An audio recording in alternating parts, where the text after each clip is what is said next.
Bienvenue à toutes et à tous, vous êtes bien sur Grand Littoral TV, merci de nous rejoindre pour cette nouvelle édition.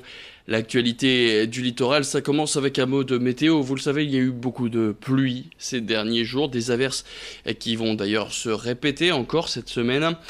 Et une météo qui ne doit pas nous faire oublier l'état général des nappes souterraines, ainsi que la sécheresse de ce printemps dans les Hauts-de-France. Pour rappel, le département du Nord est en alerte jusqu'au 30 juin, avec des restrictions d'eau imposées. De son côté, le Pas-de-Calais est en vigilance avec un appel à la modération. Alors globalement, les niveaux d'eau des nappes phréatiques sont inférieurs à la normale et la période de recharge est terminée. Les niveaux ne peuvent désormais que descendre avec l'été qui arrive, d'où cette prudence et cette anticipation des autorités. Explication avec un hydrogéologue du Bureau des recherches géologiques et minières, joint par téléphone par Xavier Silly. Écoutez. On observe un niveau d'eau qui est toujours en baisse depuis le mois de mars, avec un temps de retour qui se situe dans les 10 ans. C'est-à-dire qu'on a atteint un niveau qu'on observe statistiquement qu'une fois tous les 10 ans, et qui est sensiblement comparable à 2017.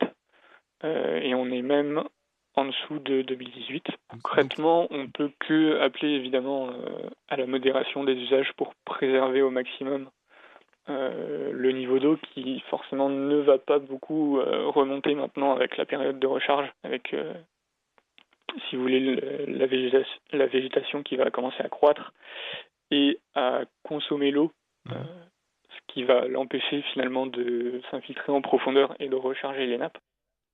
Allez, écologie maintenant, et dans les cours d'eau de la région, on retrouve forcément des poissons, souvent de la vase, mais aussi malheureusement beaucoup de déchets très difficiles à trouver et surtout de les retirer de l'eau, sauf peut-être pour ce qui est des déchets en ferraille grâce à une technique de pêche à l'aimant. Et depuis janvier dernier et la création d'une association L'aimant Dunkerquois, ce sont une centaine de membres qui donnent de leur temps libre pour tenter de dépolluer ces cours d'eau avec des cannes à pêche plutôt originales. À leur bout, des aimants qui peuvent soulever jusqu'à 500 kg de fer pour les plus puissants. Après chaque pêche, ce sont les services de la communauté urbaine de Dunkerque qui viennent récupérer les déchets remontés à la surface. Louis Caillé a rencontré le président de l'Aimant Dunkerquois. Je vous propose tout de suite de l'écouter. En général, ici, c'est beaucoup de vélos. Beaucoup de vélos. On est à peu près à 150, 160 vélos depuis cette année. Et des barrières. Donc avec les festivités qu'on retrouve dans la région dunkerquoise, les gens malheureusement font tomber les barrières ou avec le vent les barrières tombent dans l'eau et on vient récupérer juste après. Coffre-fort, là c'est vrai qu'on ne s'attendait pas à en retrouver autant.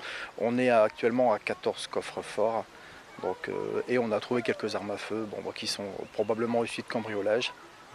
Là on est vraiment dans l'insolite.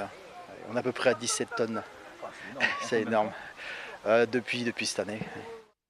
Notez que pendant 1 heure qu'a duré le tournage de ce reportage, les membres de l'association ont retrouvé et sorti de l'eau un caddie, des barres de fer, des jouets, une bâche et même une pièce de 1 franc qui datait de 1964.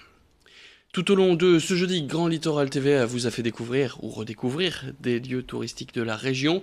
Et l'un de ces lieux encore trop méconnus, il se trouve du côté de Landretin-le-Nord, j'ai nommé la forteresse de Mimoyec, un lieu chargé d'histoire, puisque base de lancement de missiles V3 qui devaient servir aux Allemands lors de la Seconde Guerre mondiale. Des missiles qui devaient servir à bombarder Londres à plus de 100 mètres de profondeur. Les canons envoyaient des projectiles capables d'atteindre la capitale britannique en 2 minutes chrono. Heureusement, les Alliés ont découvert et bombardé cette forteresse avant qu'elle ne soit exploitée. Depuis, le lieu est devenu touristique avec ses galeries interminables et c'est ouvert tous les jours de 10h à 18h et c'est Corentin Escaillé qui y est allé pour nous.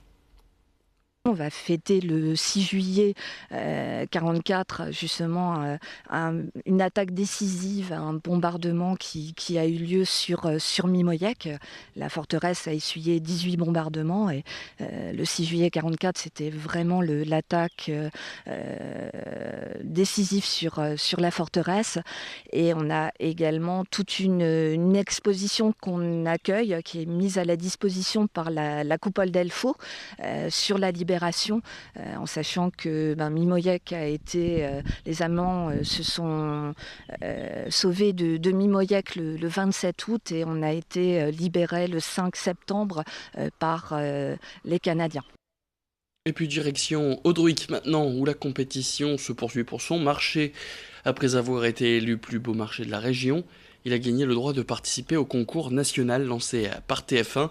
Jusqu'au 11 juin, vous pouvez donc voter sur Internet pour défendre ce qui est le candidat des Hauts-de-France. À cette heure-ci, le marché d'Audruic se classe 4e du concours. Il a besoin de vos voix pour remporter la compétition et donc le titre de plus beau marché de France.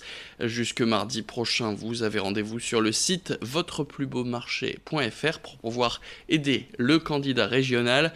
L'année dernière, c'est Arras qui portait les couleurs des Hauts-de-France pour ce concours et la cité arageoise qui avait d'ailleurs fini 5e.